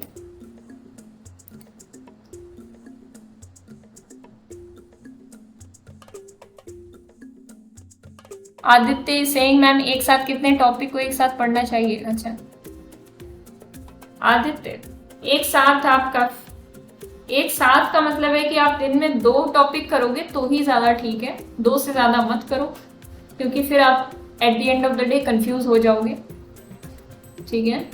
तो 2 टॉपिक्स करो, बहुत ज़्यादा टॉपिक्स में मत करो। ज़्यादा से ज़्यादा आप 3 कर सकते हो अगर आपकी कैपेसिटी है तो।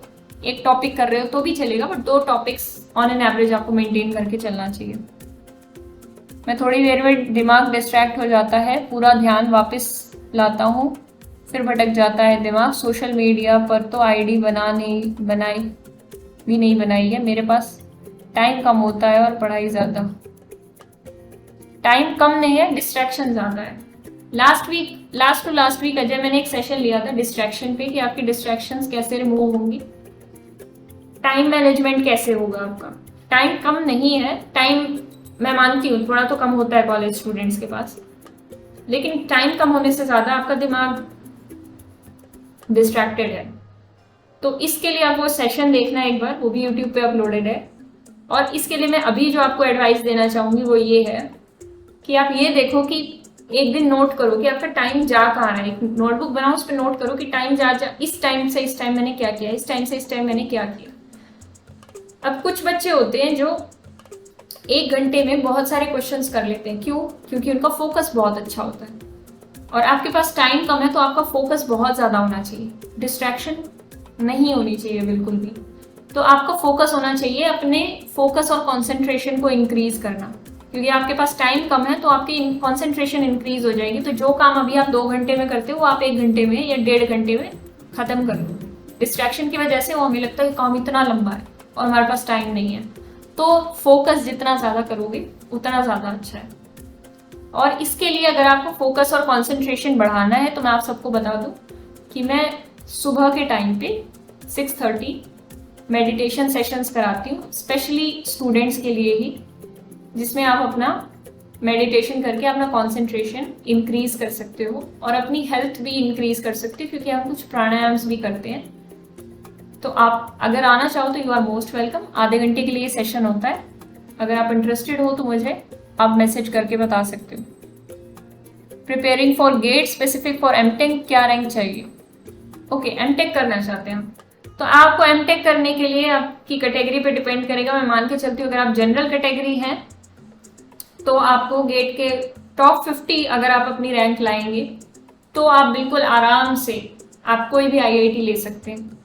वैसे इसमें रैंक तो एक छोटा सा हिस्सा है गेट के अंदर, और गेट स्कोर मैटर करता है। मैं आपको स्कोर बता देती हूँ जो आपका एग्जाम का स्कोर होता है। 3 तरीके की चीजें होती है, आपकी रैंक, गेट स्कोर और आपकी एग्जाम का स्कोर। तो आपके जो एग्जाम में स्कोर आता है जो 100 में से आता है, वो अगर आप 45 प्लस लेंगे, 45 टू 46 प्लस लेंगे तो आप बहुत ही जनरल कैटेगरी में भी अच्छी आईआईटी, मतलब जो डिसेंट आईआईटीज आपको चाहिए वो आप एक्सपेक्ट कर सकते हैं, जैसे मद्रास, खड़गपुर, ठीक है, इस तरीके की, रुड़की। मुस्कान इज आस्किंग, मैम मैंने अभी पढ़ना स्टार्ट किया है, 45 मिनट से ज़्यादा नहीं पढ़ पाती, एक चीज़ 2 बार पढ़ते समझ में आ जाता है। वेरी गुड, बहुत अच्छी बात है। अगर आप सेकेंड ईयर में हो तो इट डिपेंड्स, वैसे तो आप किस ईयर में हो। अगर आप सेकेंड ईयर में हो या फर्स्ट ईयर में हो तो अभी आपके पास बहुत टाइम है। अगर आप डेली कंसिस्टेंटली 45 मिनट्स दे दे के भी पढ़ोगे तो आप बहुत ज़्यादा प्रोग्रेस कर लोगे मुस्कान। चीज़ें जल्दी समझ में आ जाती हैं तो बहुत अच्छी बात है। अब जो बच्चे कह रहे थे यहाँ पे चीज़ें समझ में नहीं आती, उनके क्यों नहीं समझ में आती हैं चीज़ें? क्योंकि दिमाग पे बहुत ज़्यादा किसी न किसी तरीके का बोझ है। उस बोझ को हल्का करने के लिए सुबह मेडिटेशन सेशंस कर रहे हैं ताकि आप यहाँ से हल्का फील कर सको। जब यहाँ से हल्के हो गए तो पढ़ाई भी हो जाएगी अपने आप, ठीक है। ओके मुस्कान, अगर आप सेकेंड ईयर, अगर पास आउट हो तब ये एक इशू हो सकता है। वैसे अगर आपको टाइम नहीं मिलता है तो ऑब्वियसली आप पास आउट तो नहीं होगी, कॉलेज क्लासेस होती होंगी। तो आप फाइनल ईयर में हो तो आप इतना टाइम लेके भी कर सकते हो, मुझे लगता है, अगर आपको जल्दी चीजें क्लियर हो रही हैं।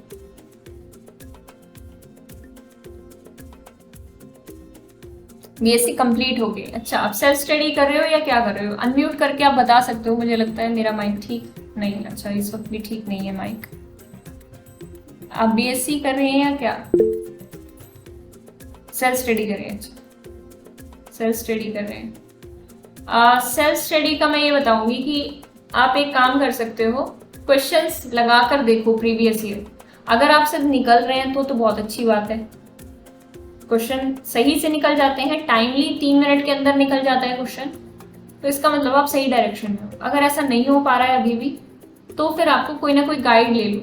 कोचिंग नहीं ले रहे तब भी कोई ना कोई गाइड होना चाहिए आपको, अच्छे से गाइड करने के लिए, जो आपको ढंग से गाइड कर पाए।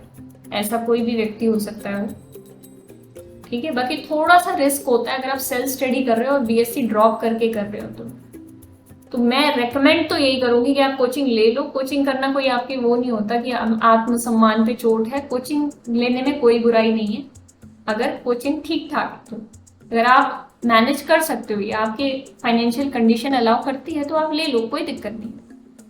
आई डोंट फाइंड, अगर आपको अच्छा ही नहीं लगता कोचिंग लेना, सेल्फ स्टडी से ही आप कर सकते हो, तो वो एक अलग प्रॉब्लम है, ठीक है। अदरवाइज आप कोचिंग लो, कोई प्रॉब्लम नहीं, ठीक है। अभी मैं लास्ट पोर्शन ऑफ द उसमें आती हूँ कि आपके पास क्या क्या स्कोप्स हैं। और अच्छा, जो मैंने आज कवर किया है CSIR नेट हो गया या गेट हो गया या जैम हो गया, इसी चीज को आप MSc एंट्रेंसेस पे भी अप्लाई कर सकते हो। तो जो बातें की है मैंने बहुत जनरल हैं, लेकिन MSc एंट्रेंस में क्या होता है, आपके पास 6 महीने या 8 महीने नहीं होते, आपके पास सिर्फ 2 महीने होते हैं प्रिपेयर करने के लिए। तो 2 महीने में आप उस हिसाब से अपनी स्ट्रेटेजी बना के चलो। मान लो आपके पास 2 ही महीने हैं प्रिपेयर करने के लिए, तो आप क्या कर सकते हो, आप उसमें सिर्फ और सिर्फ क्वेश्चन सॉल्व करो, प्रीवियस ईयर के सिर्फ और सिर्फ क्वेश्चन सॉल्व करो, और क्वेश्चन में जहां अटके उसी कॉन्सेप्ट को आप देखो। जैसे आप प्रीवियस ईयर के क्वेश्चन कोई भी लेके बैठे हो, अब इस कंसेप्ट में मुझे ये सीक्वेंस के इस पोर्शन में मुझे प्रॉब्लम आ रही है, तो उस क्वेश्चन के रिगार्डिंग जो भी कॉन्सेप्ट है उसको जाके थ्योरी में पढ़ लो। थ्योरी मत पढ़ो अगर 2 महीने रह गए तो, ठीक है। मतलब अनटिल एंड अनलेस आपने थोड़ी बहुत प्रिपेयर तो कर रखा हो, कि मान के मैं चलती हूँ। मैंने सोचा है कि इस साल कंसेप्ट पे वर्क करूंगी, नेक्स्ट ईयर कोचिंग करूंगी। अगर आप पास आउट हो मुस्कान तो आप 2 साल जैम के लिए दोगे, is it a good idea? I don't think it's a good idea. Concept पे आप कभी भी फोकस कर सकते हो, और कोचिंग लेते लेते भी आपके बहुत से कंसेप्ट क्लियर होंगे। इस अंधेरे में मत रहो कि कंसेप्ट नहीं क्लियर होंगे, फर्स्ट थिंग। दूसरी चीज, हर एक चीज क्लियर नहीं होती, हर एक व्यक्ति को हर एक चीज क्लियर नहीं होती। सब लोग काम कर रहे हैं, इवन आप PhD कर रहे हो तब भी आप कहीं ना कहीं स्ट्रगल कर रहे हो अपनी चीजों को समझने के लिए। तो अभी आप ये मत सोचो कि मैं 1 साल इसमें दूंगी, मैं 1 साल उसमें दूंगी, ऐसा नहीं है। आप जैम क्वालिफाई कर लो पहले, उसके बाद फरवरी से लेकर जो जुलाई तक का टाइम है उसमें आपको बुक्स पढ़ो, कुछ करो, कोई लेसन लो, बहुत टाइम होता है आपके पास। जैसे आप जैम 2022 का जिन्होंने एग्जाम दिया, अब वो फरवरी में उनका एग्जाम हो गया, वो पास आउट थे, फरवरी में एग्जाम हो गया, अब जाके उनकी अगस्त में क्लासेस स्टार्ट होंगी, तो आपके पास 6 महीने का अच्छा टाइम होता है कंसेप्ट क्लियर करने का, और फिर आप MSc में जाके भी तो कर सकते हो। तो ये मत सोचो, अगर आप ऐसा सोच रहे हो तो ये गलत है। बाकी आगे आपकी मर्जी है, मैं आपको सिर्फ रेकमेंड कर सकती हूँ कि जो करना है आपको लिमिटेड टाइम में करना है, जो फैसला लेना है आज लो।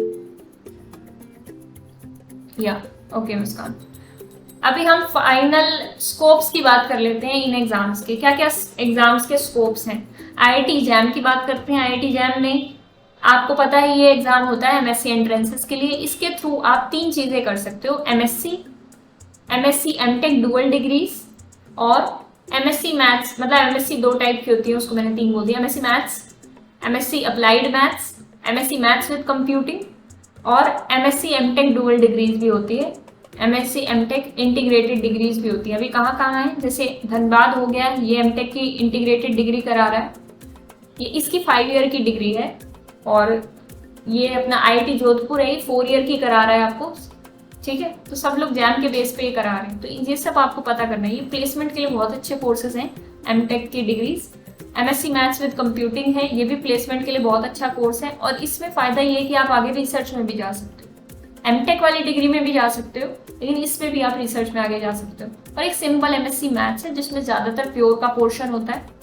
इसके आगे आपका बहुत ही प्लेसमेंट के बहुत ही रेयर चांसेस होते हैं, इसमें आप आगे PhD में जा सकते हो, या एजुकेशनल फील्ड्स में जैसे JEE वगैरह की जो फैकल्टीज होती है वो कई बार आपको रिक्रूट करके आप कैंपस से ले जाती है, अगर आपका IIT में हुआ है तो।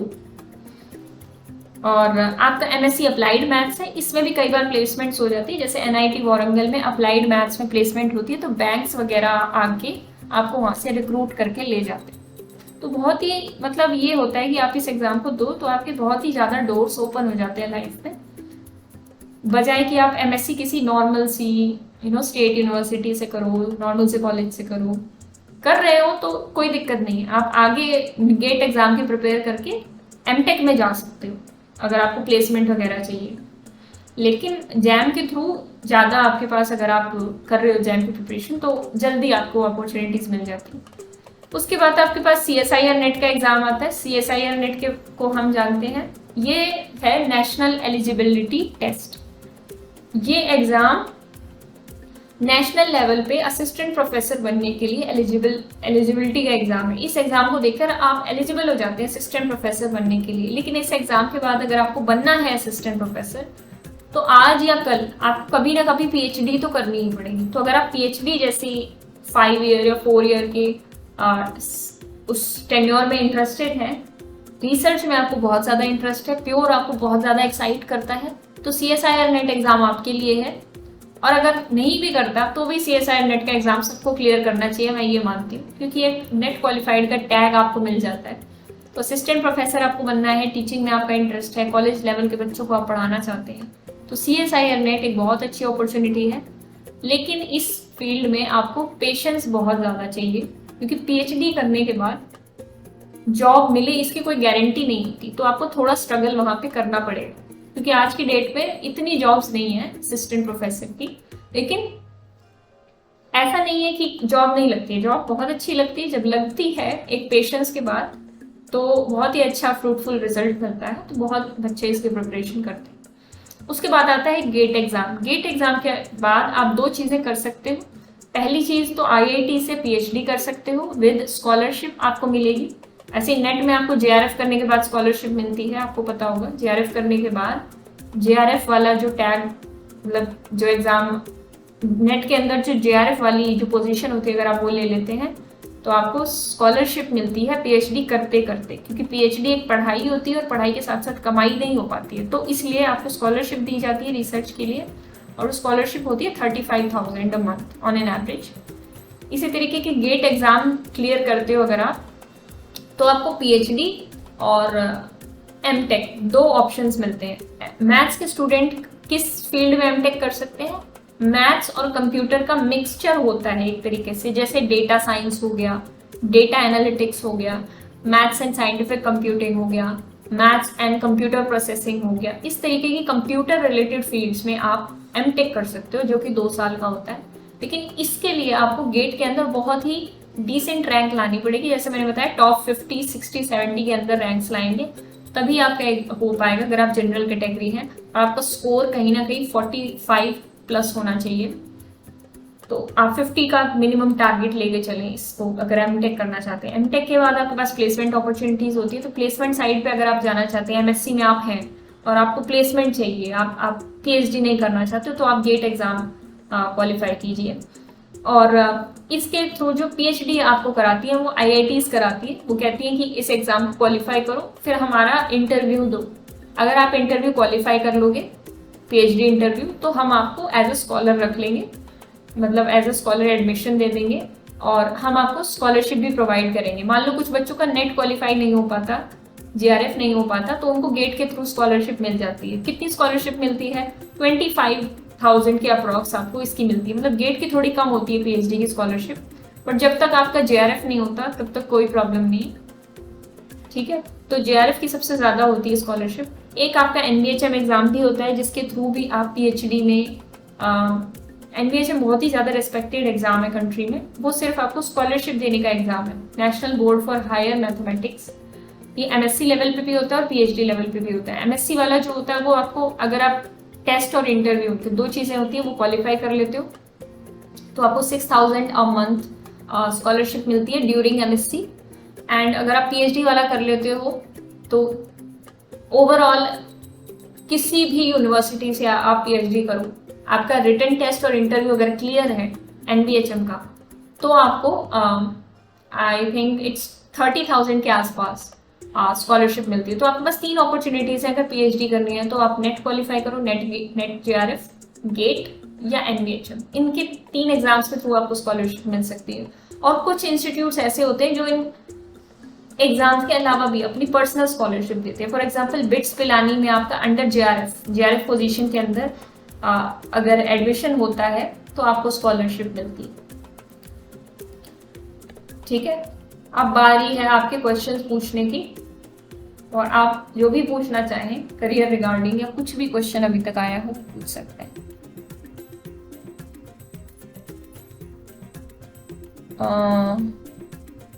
आदित्य सेइंग, आगे नेट जेआरएफ करना हो तो क्या मैथमेटिक्स एंड कंप्यूटिंग करना सही रहेगा? बिल्कुल सही रहेगा, no problem, not at all. उसमें ये होता है कि आपके मैथ्स के थोड़े कम सब्जेक्ट्स होते हैं, मैथ्स एंड कंप्यूटिंग के ज्यादा होते हैं। तो देखो, मैं तो यही मानती हूँ कि नेट जेआरएफ के लिए आपको दोबारा ही पढ़ना पड़ता है, अलग ही पढ़ना पड़ता है। एमएससी में इतना नहीं कराया जाता कि आपके सारे कंसेप्ट क्लियर हो जाएं। और दूसरी बात ये, एमएससी मैथ्स एंड कंप्यूटिंग आप तब करो जब आपको लगता है कि मुझे प्लेसमेंट में जाना है, नहीं तो आप एमएससी मैथ्स विद कंप्यूटिंग की सीट मत खराब करो। क्योंकि एमएससी मैथ्स विद कंप्यूटिंग कुछ बच्चे इसलिए करते हैं क्योंकि उनको प्लेसमेंट चाहिए होता है, और अगर आपने पहले से सोच रखा है कि मुझे नेट जेआरएफ ही करना है तो आप मैथ्स विद कंप्यूटिंग मत करो। नेट जेआरएफ पीएचडी साइड जाना है तो मत करो। लेकिन अगर आप कंफ्यूज हो तो आप कर सकते हो मैथ्स विद कंप्यूटिंग, और फिर उसके बाद नेट जेआरएफ गेट सब कुछ क्वालिफाई कर सकते हो, कोई डाउट नहीं है। ठीक है आदित्य। असिस्टेंट प्रोफेसर के लिए पीएचडी कंपलसरी तो नहीं है? हाँ, असिस्टेंट प्रोफेसर के लिए पीएचडी कंपलसरी नहीं है, बट मुझे एक बात बताओ मनदीप, अभी डीयू में पोस्ट निकली थी किसी कॉलेज में, हंसराज कॉलेज था या क्या था, वहां पे एक इंटरव्यू हुआ। अब वहां पे 600 कैंडिडेट्स आए थे 8 सीट्स के लिए, नंबर ऑफ नहीं 3 सीट्स थी, सॉरी 3 सीट्स के लिए 600 कैंडिडेट्स थे। अब 600 कैंडिडेट्स में बहुत से कैंडिडेट ऐसे थे जिन्होंने पीएचडी कर रखी थी और बहुत से ऐसे थे जिन्होंने नहीं कर रखी थी। अब आप खुद बताओ किसको प्रेफरेंस दे इंस्टीट्यूट, आप किसको प्रेफरेंस देते? अगर आप इंस्टीट्यूट के अगर आप वहां पे इंटरव्यू पैनल में बैठे होते तो आप किसको प्रेफरेंस देते? ऑब्वियसली पीएचडी वालों को देते। तो इसलिए पीएचडी जरूरी है। और अगर आप ये सोचते हो कि पीएचडी किए बिना ही मैं असिस्टेंट प्रोफेसर बन जाऊं, मुझे कभी नहीं करनी पड़ेगी, तो ये गलत है, क्योंकि पीएचडी के बिना आपको प्रमोशन नहीं मिलेगा। तो पीएचडी तो एक इंटीग्रल पार्ट है असिस्टेंट प्रोफेसरशिप का। ठीक है, और आगे आगे मैं आप लोगों को बता दूं कि पीएचडी में एडमिशन लेने के लिए नेट कंपलसरी होने वाला है आने वाले टाइम में। ठीक है, तो नेट भी कंपलसरी होने वाला है, आपको ध्यान रखना है। तो नेट क्वालिफाई करना अब तो मस्ट हो गया अगर आप पीएचडी वाली साइड भी जाना चाहो तो। I am from and joining NIT Durgapur for MSc maths, how should prepare for placement? ये तो आपको वहां पे जाके पता चलेगा शिवम, और एक बार आप मुझे पर्सनली मैसेज भी कर देना अगर आपको इस तरीके का डाउट है, तो मैं आगे आपको पूछ के बता दूंगी। एक सर है उनसे पूछ के बात करके बता दूंगी। बाकी वहाँ का जो प्लेसमेंट का क्राइटेरिया होगा, जो सीन होगा एनआईटी दुर्गापुर में, वो आपको जाके अपने सीनियर से पता करना पड़ेगा, वो आपको अच्छे से गाइड कर पाएंगे रेदर देन मी। ठीक है, तो मैं सही व्यक्ति नहीं हूँ इसका आंसर देने के लिए कि वहाँ प्लेसमेंट होती भी है या नहीं, दैट इज अ डिफरेंट।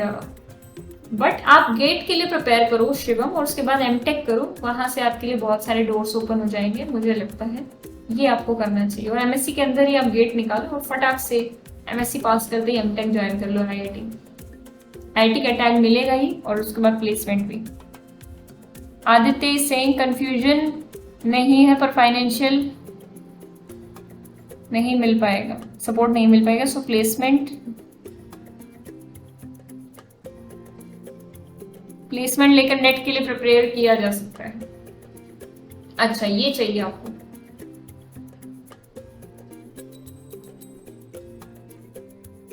देखो, अगर आप एमटेक करोगे तो एमटेक की भी कुछ फीस होगी ना आदित्य, तो थोड़ा बहुत फाइनेंशियल तो आपको देखना पड़ेगा अपना। बाकी आप लोन वगैरह भी ले सकते हो, ऐसा तो कोई प्रॉब्लम नहीं है, आईआईटीज में लोन मिल जाता है एजुकेशन के लिए। हाँ बिल्कुल, अगर आपको नेट में है तो प्लेसमेंट लेकर उसके बाद आप नेट की प्रिपरेशन कर सकते हो, बट इतना मत सोचो। अगर आप एमएससी में जाओ तो आपको खुद ही क्लियर हो जाएगा कि आपको प्लेसमेंट साइड जाना है या नेट क्वालिफाई करना है। दोनों के लिए ट्राई करना, बट एक चीज पर ज्यादा फोकस करना। दो चीजें तो एक साथ नहीं फोकस कर पाओगे एमएससी के अंदर। तो अगर आपको प्लेसमेंट समझ में आए, प्लेसमेंट बेटर है, तो उस साइड जाना। और फिर अगर आपको लाइफ में कभी लगे नेट क्वालिफाई करना, आप 30 साल की उम्र में भी कर सकते हो। जेआरएफ स्कॉलरशिप आपको नहीं मिलती है, बट आप नेट तो क्वालिफाई कर ही सकते हो। स्कॉलरशिप नहीं मिलती है एक पर्टिकुलर एज के बाद, बट आप श्योरली करो, आपको जो करना है जिस वक्त करना है, कोई भी रोकने वाला नहीं है। ठीक है, ये हमारे दिमाग के बैरियर होते हैं कि हमारी एज ठीक नहीं है ये करने के लिए वो करने के लिए, ये हमारे बैरियर्स होते हैं। ठीक है, और किसी को कुछ पूछना हो तो प्लीज पूछिए।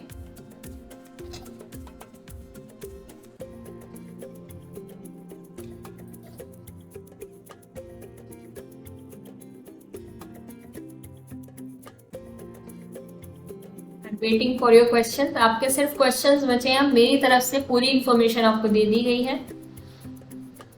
और क्वेश्चन प्रैक्टिस कहाँ से करें मुस्कान, मैंने आपको बताया क्वेश्चन प्रैक्टिस आप अपने एग्जाम के प्रीवियस ईयर से करो। आप जैम के लिए प्रिपेयर कर रहे हो तो मान लो आपसे जैम के क्वेश्चन नहीं निकल पाते, वो एक आपको डिफिकल्ट लेवल के लगते हैं, तो आप जैम से जो निचले स्तर के एग्जाम से जैसे कि MSc एंट्रेंसेस उसके एग्जाम क्लियर करो, सॉरी उसके क्वेश्चन सॉल्व करो।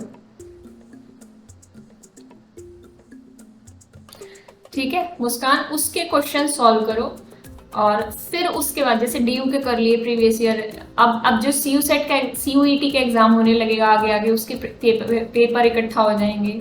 आपका ये DU हो गया, BH हो गए, सबके एग्जाम पेपर इकट्ठा करो, पहले इनको कर लो फिर जैम के कर लो, अगर आपको जैम के मुश्किल लग रहे हैं। नहीं तो वैसे मैं कहूँगी पहले जैम का करो, उनको बाद में करो। तो अगर आपको डिफिकल्टी लो टू हाई जाना है तो आप दूसरे MSc एंट्रेंसेस के कर सकते हो, उसके बाद जैम, उसके बाद नेट। नेट के लिए नहीं, नेट के मत करना जैम वाले बच्चों, मतलब बहुत ज़्यादा मत कर लेना नेट के। उसके बाद जैम और उसके बाद NBHM MSc वो वाले क्वेश्चंस करना। ठीक है, और फिर उसके बाद टिफर भी देख सकते हो आप, TFR के। First target is GATE, but MTech के लिए बहुत कम रैंक लाना पड़ेगा, so placement during MSc is backup. Yes Shivam, आपने कहाँ बताया था आप कौन से में हो? NIT Durgapur, okay. I will say कि प्लेसमेंट अगर वहां हो रही है तो प्लेसमेंट पे आप अच्छे से फोकस करना, और गेट में रैंक लाना कोई मुश्किल बात नहीं है सच में। अगर आपको जैम में इतनी रैंक लानी होगी तो ये मुश्किल हो जाएगा, लेकिन आप गेट को एक अटेम्प्ट दोगे, दूसरे अटेम्प्ट में आपको समझ में आ जाएगा कि पेपर में मुझे क्या करना है। और गेट में एक प्रॉब्लम है बस, जैसे जैम में सिलेबस बहुत कम है, गेट में सिलेबस बहुत ज्यादा हो जाता है बच्चों के लिए, तो वहां पे हमें थोड़ा सा देखना पड़ता है कि कौन सा सिलेबस हमारे लेवल का है। अगर आप नेट की प्रिपरेशन कर रहे हो तो गेट की बहुत अच्छे से कर सकते हो। तो गेट मैं ये नहीं कहूँगी इतना आसान भी है, एक बार आपने सिलेबस कर लिया तो रैंक लाना मुश्किल नहीं है, लेकिन सिलेबस करना उसका थोड़ा सा लंबा पड़ जाता है, दैट इज द प्रॉब्लम। तो आप NIT नागपुर, हाँ नागपुर में आप करो, प्रिपेयर करो, और गेट की प्रिपरेशन Day 1 से स्टार्ट कर दो। ये बात सुन लो, जिसको भी गेट करना है गेट की प्रिपरेशन Day 1 से स्टार्ट कर दो। अजय सिंह मैम, जो MSc simple applied MSc BTech, ये क्या होता है? MSc अप्लाइड और MSc प्योर, मैंने 2 ही MSc बताई हैं, तीसरी मैथ्स एंड कंप्यूटिंग बताई है। MSc प्योर वाली और MSc अप्लाइड वाली कोई भी करो वो MSc में काउंट होती है, और प्योर और अप्लाइड में कुछ कुछ चांसेस होते हैं दोनों में ही आपके प्लेसमेंट में लगने के, मतलब एक जॉब लगने के चांसेस आपके पास होते हैं। दोनों में एक करके प्योर में करो या अप्लाइड, प्योर और applied 2 different parts of mathematics होते हैं। मैथ्स को 2 पोर्शंस में डिवाइड किया जाता है, pure portion, applied portion. Pure में आता है रियल, लीनियर, एब्स्ट्रैक्ट, और अप्लाइड में आता है आपका OD, PD मतलब ordinary differential equation, partial differential equation, integral equation, ये सारे टॉपिक्स आते हैं। आपको क्लियर हो गया?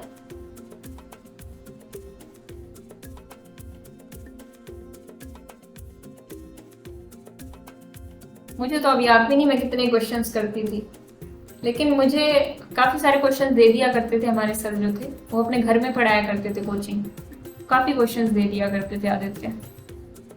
कितने कर दिया करती थी कितने नहीं करा करती थी that is not an issue. आप लोगों को क्या करना है अभी वो आप लोग डिसाइड करो। मैंने आपको कहा हर दिन कम से कम 5 से 10 क्वेश्चंस एक्स्ट्रा करो, और असाइनमेंट्स ही आपको इतनी मिल जाएंगी अगर आप कोचिंग लोगे कि आपके पास ज़्यादा टाइम नहीं होगा, लेकिन फिर भी कहीं ना कहीं से क्वेश्चन ढूंढ के लाके करने पड़ेंगे। ठीक है, अभी सबके क्वेश्चंस क्लियर हो गए क्या? मेनक, आप कुछ बोलना चाहेंगे, कुछ गाइड करना चाहेंगे बच्चों को?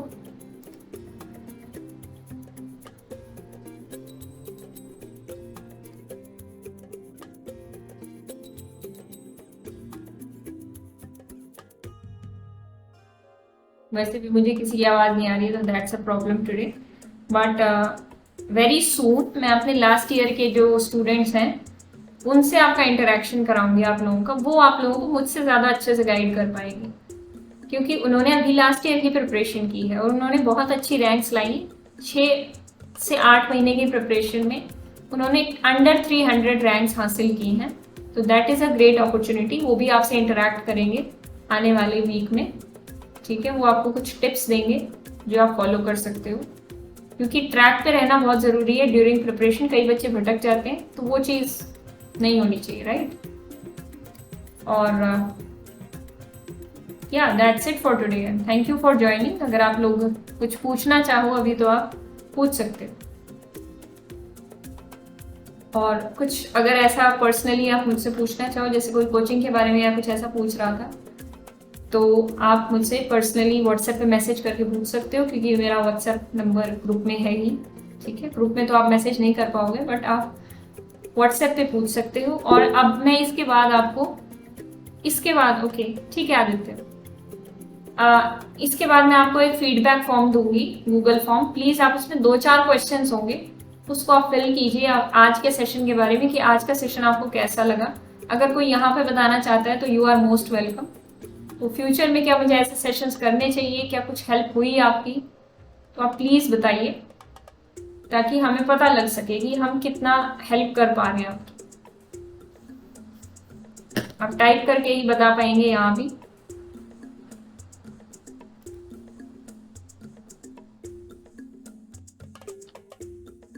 बहुत सही है मैम, ऐसे ही करते रहे मैम। ओके हाँ मैम, बहुत हेल्प हुई। ओके मुस्कान और Aditya, thank you so much. और भी कोई कुछ लिखना चाहे तो आपको शायद फीडबैक फॉर्म भरने की जरूरत भी ना पड़े। Okay Tapas, thank you so much. Tapas is one of my students, he is my student JAM के लिए, ठीक है। Thank you so much everyone, बहुत बहुत हेल्पफुल, मतलब that means a lot to me, आपने मुझे रिव्यू दिया। तो क्या हमें सेशन एंड करना चाहिए? कोई और कुछ पूछना चाहे, बोलना चाहे? Let me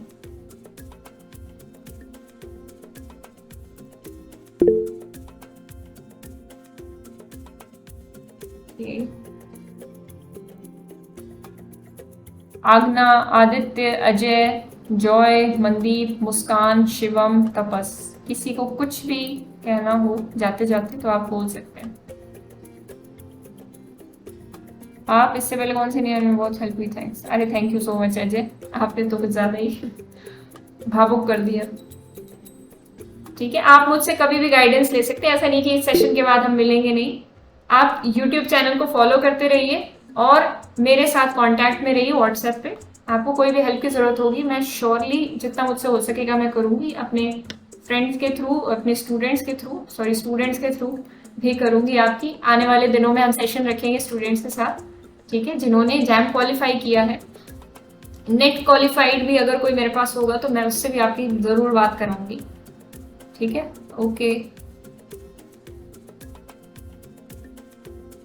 okay, thank you so much everyone, thank you so much. आप लोग लीव कर सकते हैं जिसके डाउट्स बिल्कुल क्लियर हो गए।